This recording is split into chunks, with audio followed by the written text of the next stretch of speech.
adik-adik, apa kabar kalian hari ini? Semuanya sehat? Puji Tuhan. Baik, sebelum kita memulai dengan kegiatan pembelajaran kita hari ini, alangkah baiknya kita memulai dengan doa. Untuk itu, Ibu meminta salah satu dari kalian untuk memimpin kita dalam doa. Amin. Oke, baik, terima kasih buat adik yang sudah memimpin kita dalam doa.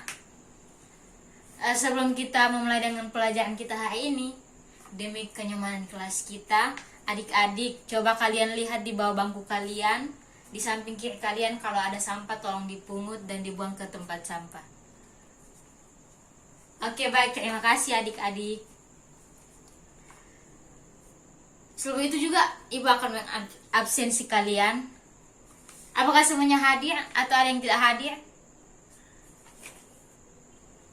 Tiara, Aurel, Naomi, Yuni, Eunike, semuanya hadir ya? Oke, baik, pertahankan terus ya adik-adik, harus hadir seperti ini. Oke, jadi adik-adik, materi kita hari ini tentang ketenaga kerjaan. Sebelum kita memulai dengan pelajaran kita, masuk dengan pelajaran kita, harus lebih dulu nih tahu tentang tujuan pembelajaran kita hari ini.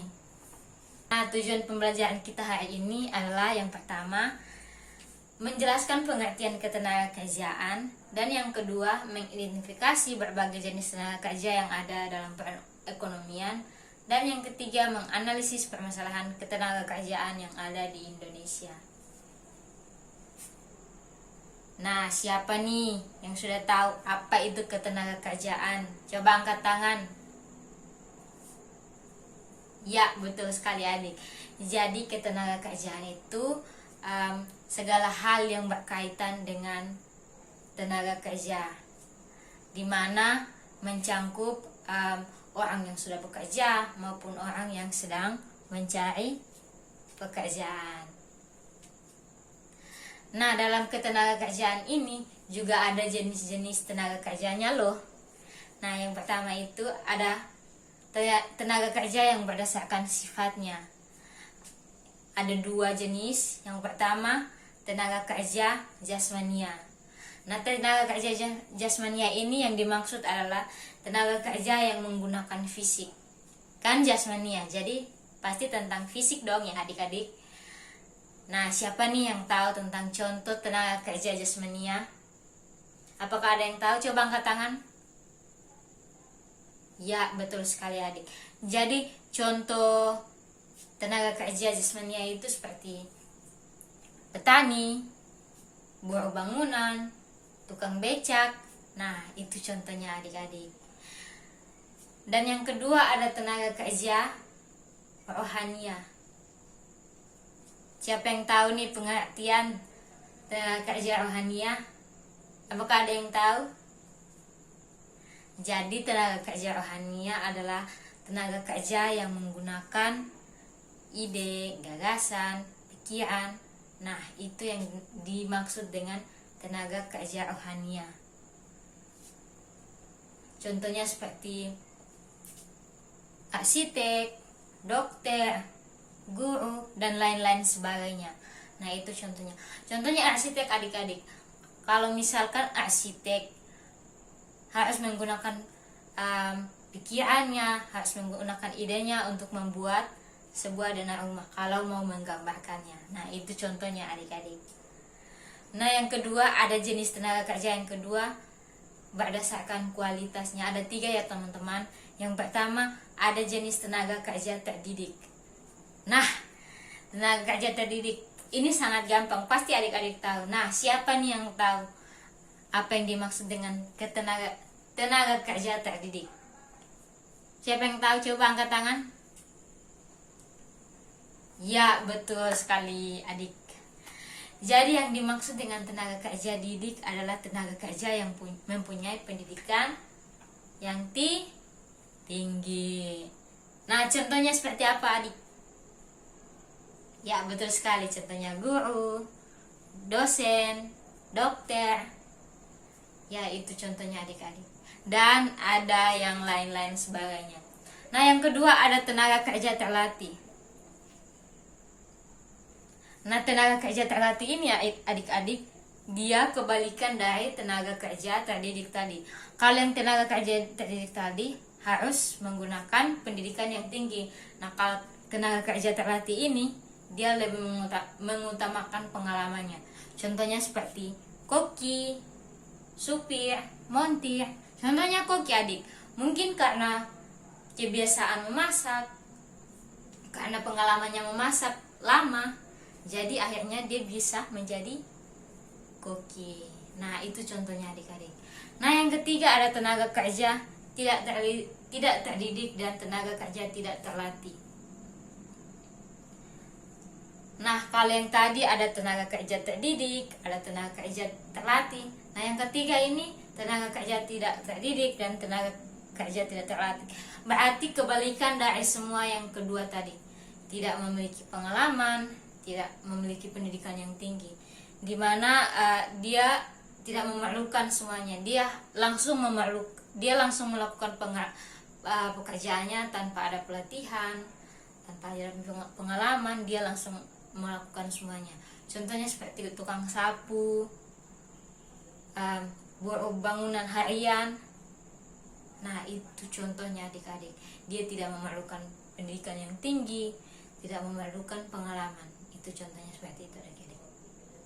Nah, coba adik-adik bayangkan, misalkan tidak ada petani, apa yang akan terjadi dengan kita? Kita tidak akan mendapatkan berhasil adik-adik. Contohnya tidak ada dokter, pasti kita kesulitan untuk berobat. Coba adik-adik pikirkan, apa kita akan kesulitan dengan semuanya? Ya, betul sekali. Kita pasti kesulitan kalau tidak ada tenaga kerja petani, tidak ada tenaga kerja dokter. Untuk itu semua jenis tenaga kerja yang ada yang sudah tadi Ibu sebutkan itu sangat penting bagi kehidupan kita sehari-hari adik-adik. Nah, kita akan lanjut ke materi yang selanjutnya, yang poin ketiga, permasalahan ketenaga kerjaan. Jadi di sini ada permasalahan ketenaga kerjaan yang ada di Indonesia, ada 5. Yang pertama, tingkat pengangguran yang tinggi. Yang dimaksud dengan tingkat pengangguran yang tinggi ini, banyak orang yang sudah mencari kerja tetapi tidak mendapatkan pekerjaannya. Contohnya, mungkin pasti adik-adik punya kakak yang dimana dia sudah lulus dari kuliahnya atau S1-nya atau mungkin S2, tapi sulit untuk mencari kerja karena semakin banyak persaingan sehingga dia sulit mendapatkan kerja. Nah, itu yang dimaksud dengan tingkat pengangguran yang tinggi. Itu menjadi salah satu permasalahan bagi ketenaga kerjaan yang ada di Indonesia. Nah, yang kedua ada jumlah angkatan kerja yang tinggi. Nah, yang dimaksud dengan angkatan kerja yang tinggi di sini, semakin banyaknya penduduk, semakin meningkatnya penduduk, pasti banyak yang mau bekerja. Nah, itu membuat salah satu masalah bagi ketenaga kerjaan di Indonesia, di mana pekerjaannya semakin terbatas. Contohnya seperti mungkin ada adik-adik yang punya kakak di mana dia mungkin lulus S1 di bagian teknik, tapi dia harus bekerja di jurusan yang lain begitu. Contohnya ya, dia kan teknik, dia harus kerja di toko karena kan tidak ada pekerjaan lain, hanya ada itu, jadi dia harus mengambil yang itu. Nah, itu contoh seperti itu adik-adik. Apakah adik-adik paham? Ya, kita lanjut ya. Nah, yang ketiga itu ada rendahnya pendidikan dan keterampilan. Nah, yang dimaksud dengan rendahnya pendidikan dan keterampilan ini, karena banyak yang masih rendah pendidikannya, sehingga dia tidak memiliki keterampilan. Contohnya mungkin seperti anak lulusan SD, tidak mungkin dia bekerja di perusahaan dan mendapatkan gaji yang tinggi. Itu tidak mungkin ya adik-adik. Harus mempunyai keterampilan baru bisa mendapatkan gaji yang tinggi. Nah, itu contohnya seperti itu, rendahnya pendidikan dan keterampilan. Dan yang keempat, penyebaran tenaga kerja tidak merata. Nah, yang dimaksud dengan penyebaran pekerjaan yang tidak penyebabkan tenaga kerja yang tidak merata di sini adalah lebih banyak lapangan pekerjaannya itu di kota besar, dan sedangkan di desa itu lapangan kerjanya masih terbatas, adik-adik. Kebanyakan di desa itu pasti petani, nah di kota itu yang pasti banyak lapangan kerjanya.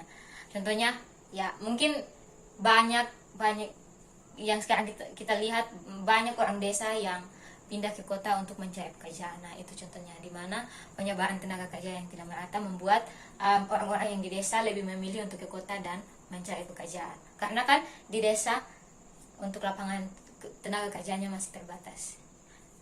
Nah yang kelima, ada perlindungan terhadap tenaga kerja yang belum maksimal. Nah yang dimaksud dengan perlindungan terhadap tenaga kerja yang belum maksimal ini, masih ada pekerjaan yang mendapat upah rendah dan tidak mendapatkan jaminan kesehatan atau asuransi kesehatan. Contohnya seperti buruh pabrik yang bekerja lembur, atau seseorang yang bekerja lembur tetapi gajinya tidak sebanding, adik-adik. Nah itu contohnya seperti itu, adik-adik. Apakah adik-adik paham dengan apa yang Ibu sampaikan? Oke, baik. Nah itu contoh-contoh yang tadi Ibu sampaikan, contoh nyata dalam masalah ketenaga kerjaan di Indonesia. Makanya adik-adik, kita harus belajar untuk mempersiapkan diri untuk bersaing di masa depan. Dengan keterampilan kita harus lebih untuk dapat bersaing dengan orang-orang yang akan, kalau kita keluar dari sini, misalkan adik-adik sudah lulus S1 nih, dan adik-adik bekerja, adik-adik harus lebih banyak keterampilannya sehingga adik-adik dapat bersaing dengan orang-orang di luar sana. Ya, untuk materi kita hari ini sampai di sini, adik-adik. Apakah ada pertanyaan terkait dengan materi kita hari ini? Oke, kalau tidak ada, Ibu akan membagi kelompok menjadi 2 kelompok. Sudah? Kalau sudah, Ibu akan memberikan soal dan adik-adik akan mengerjakannya. Ibu kasih 5 menit, waktu 5 menit, adik-adik mengerjakannya dan akan mempresentasikannya di kelas, di depan kelas. Oke, baik. Oke, baik adik-adik, berikan aplaus buat teman-teman kalian yang sudah presentasi hari ini. Silahkan duduk kembali di bangku kalian masing-masing. Oke, terima kasih. Ya, jadi sekian pelajaran kita hari ini. Apakah ada yang bisa memberikan kesimpulan terkait dengan pelajaran kita hari ini? Kalau tidak ada, biar Ibu yang menyampaikan. Ya adik-adik, jadi ketenaga kerjaan adalah segala sesuatu yang berkaitan dengan tenaga kerja, yang dimana mencangkup orang yang sudah bekerja ataupun orang yang masih mencari pekerjaan. Nah, untuk segala sesuatu yang telah Ibu sampaikan, kita harus lebih mempersiapkan diri dengan belajar dan mengembangkan keterampilan agar suatu saat ketika kita sudah mau bekerja, kita dapat bersaing dengan orang-orang di luar sana. Ya baik, sekian materi kita hari ini. Sebentar Ibu akan memberikan kalian tugas dan kerjakan di rumah. Di PPT akan kalian foto dan akan kerjakan di rumah. Oke, baik, terima kasih. Sebelum kita menutup kegiatan pelajaran kita hari ini, teman-teman harus ingat terus belajar. Seperti yang tadi Ibu katakan, bahwa kita harus belajar mengembangkan diri kita, mengembangkan keterampilan kita agar kita bisa bersaing di masa depan dengan orang-orang di luar sana. Sekian materi kita hari ini. Minggu depan kita akan belajar tentang sistem upah. Adik-adik harus belajar agar minggu depan adik-adik bisa menjelaskan kalau Ibu tanya. Ya, sekian materi kita hari ini. Karena kita awali dengan doa, untuk itu Ibu meminta salah satu kalian untuk kita dalam doa untuk menutup pelajaran kita hari ini. Amin. Oke, baik adik-adik, terima kasih adik-adik untuk partisipasi kalian hari ini. Pelajaran kita berjalan dengan baik. Terima kasih. Selamat siang adik-adik.